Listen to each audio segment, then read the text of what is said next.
Bonjour et bienvenue dans ce nouvel espace de yoga avec ProTrainer.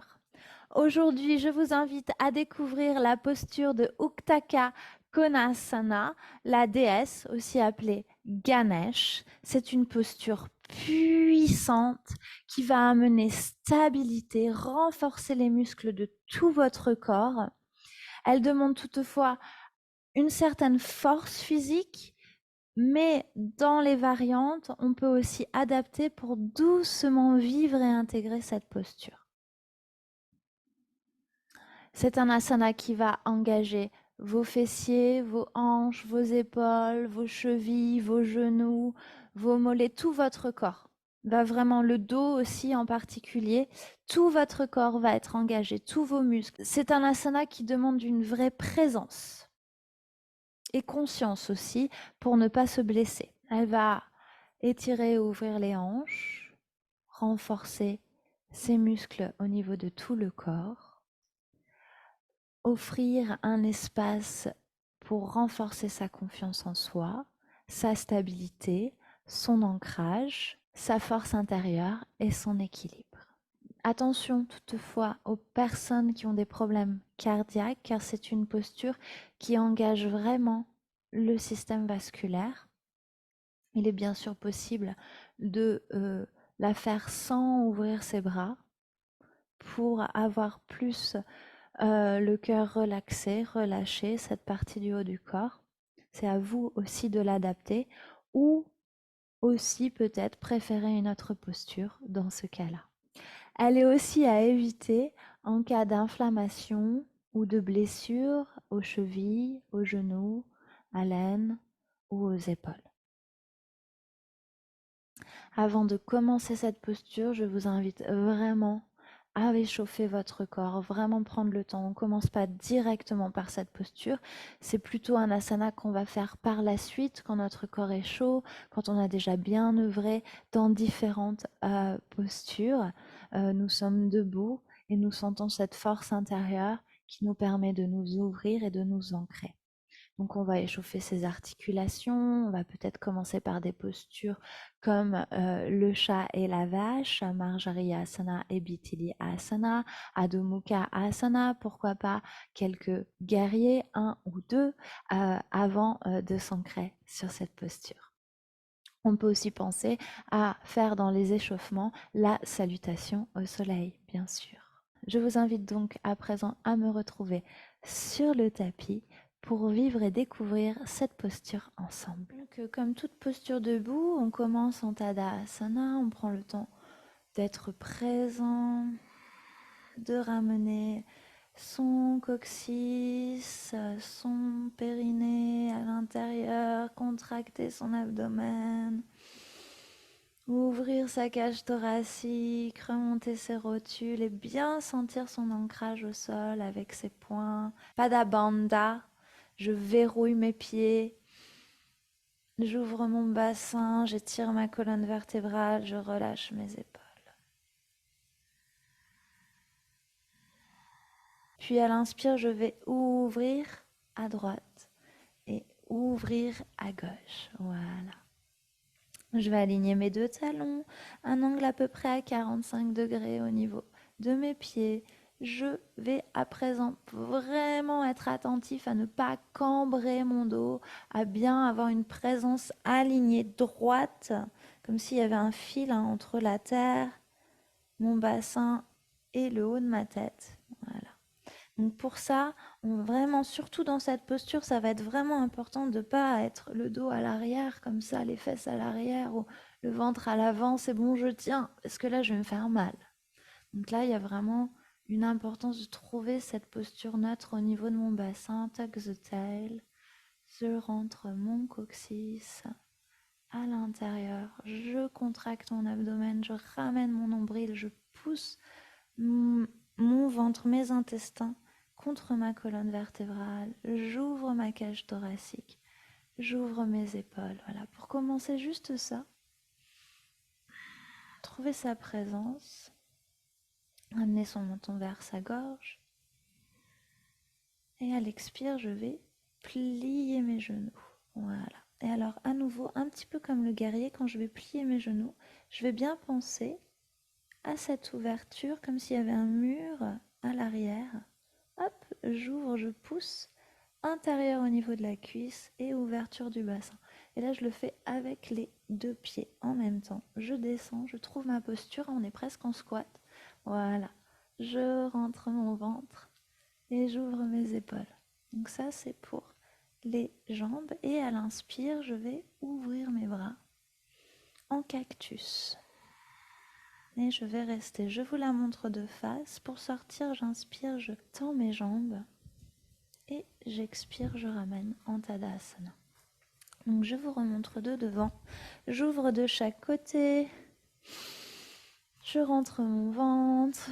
J'ouvre mes épaules. J'inspire. J'expire, je plie. Voilà, super. Et là, je trouve ma posture. Je prends le temps. Et je vais pouvoir rester ainsi quelques secondes, quelques inspires, expires.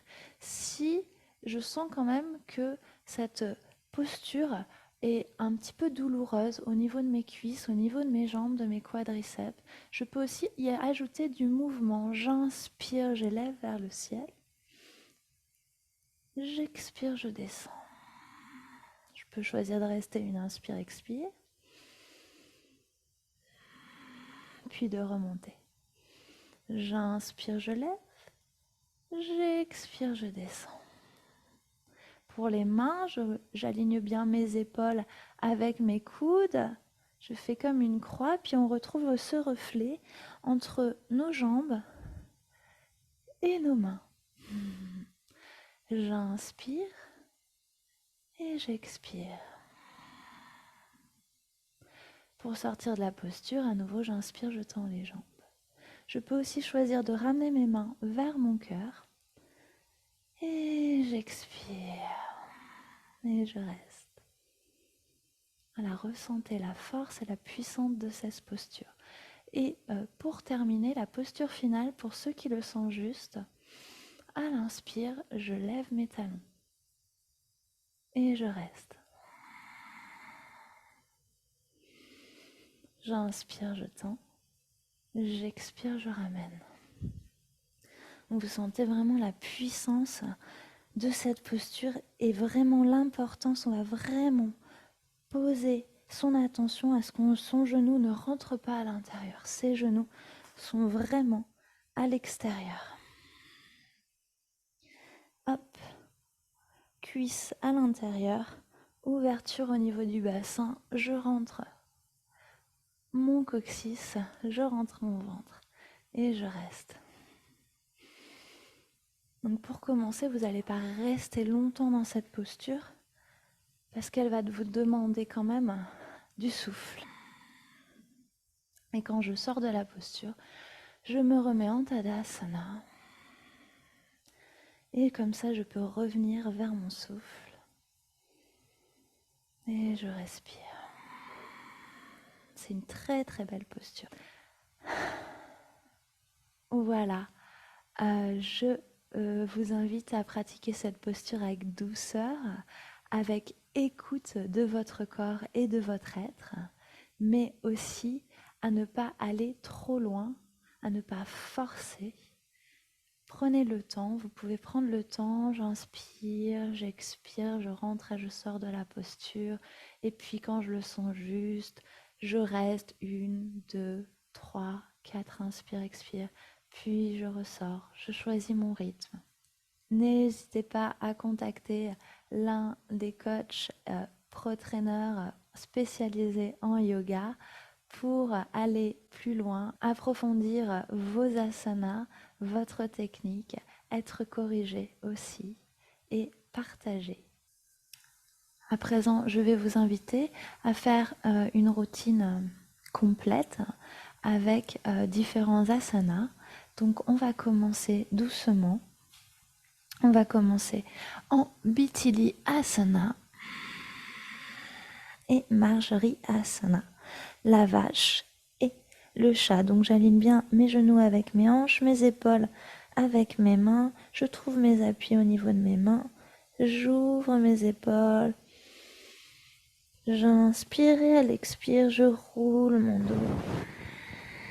Je relâche ma colonne vertébrale. J'inspire, je remonte. Je regarde vers le ciel. Je pense bien à faire partir le mouvement de mon bassin. Allez, une dernière fois. J'inspire, j'expire.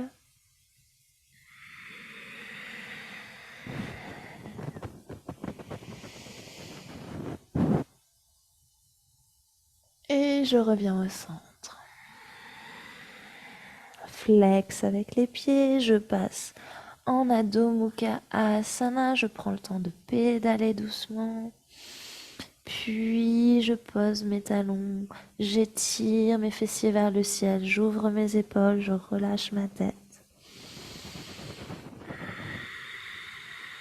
Et je reste. Je peux plier légèrement les genoux, bien sûr, pour garder le dos droit.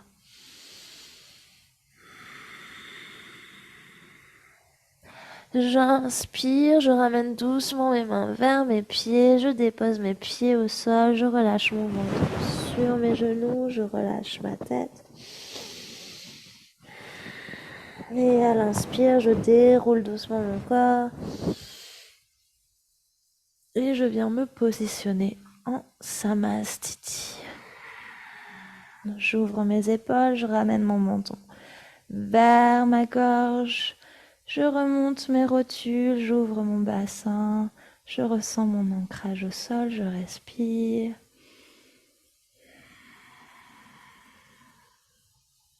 Inspire, j'ouvre en fente. Guerrier 1, j'aligne mes deux talons, genoux au-dessus de la cheville. Et à la prochaine inspire, je lève mes bras. Je regarde vers le ciel. Et je reste. Inspire, je tends la jambe. Expire, je relâche. Et je vais ouvrir en guerrier 2. Je prends le temps d'aligner mes talons. J'ouvre mon genou, j'ouvre mon bassin. J'élève, je regarde l'horizon, je respire.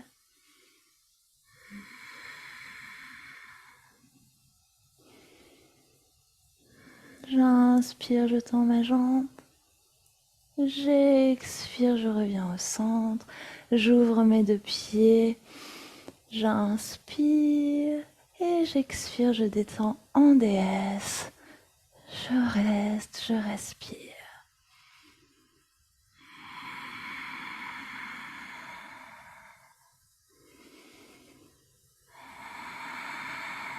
J'inspire, je remonte. Je fais attention à mes épaules. J'expire, j'ouvre en guerrier 2 de l'autre côté. Je tends un petit peu ma fente. J'ouvre mon bassin. Je fais attention à mon genou. Je regarde loin. Et je respire. J'inspire, je tends ma jambe. J'expire, je passe en guerrier 1. Je ramène mon pied arrière un petit peu plus à l'intérieur à 45 degrés. Je ramène mon genou au-dessus de ma cheville. Je rentre mon ventre. Et à l'inspire, je relâche mes épaules. J'élève mes bras. Et je regarde mes pouces.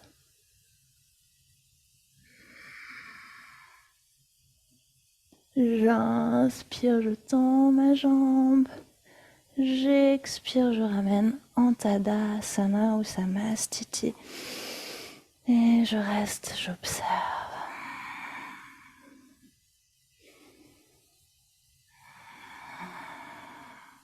J'inspire, je lève vers le ciel. J'expire, je plie mes genoux. Je pose mon ventre sur mes genoux. Je dépose mes mains de chaque côté de mes pieds. Je relâche ma tête.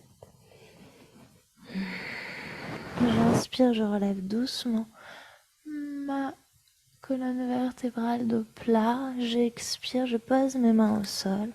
Je vais poser mon genou droit, mon genou gauche, ouvrir de chaque côté. Et je pars en balasana, la posture de l'enfant. Et je respire.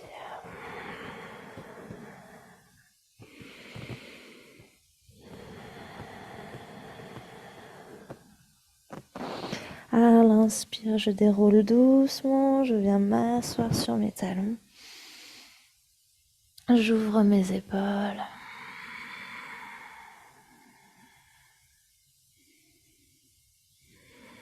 Et je viens m'asseoir. Donc c'est une jolie petite routine, toute simple. Là, j'ai pas tenu longtemps. Chaque inspire, expire. Vous pouvez rester bien sûr dans la posture, dans chacune des postures doucement, 3-4 inspires, peut-être plus, selon vos ressentis. Et donc avoir ce flow aussi, de passer d'une posture à l'autre, prendre conscience de ses appuis au sol, se corriger, prendre le temps de ressentir sa colonne vertébrale, l'étirement de son corps, l'ouverture de son bassin, le renforcement de nos jambes, de nos muscles, notre ancrage au sol. Voilà, j'espère que ce petit flow vous a plu. Je vous souhaite une très belle journée. Merci, namasté.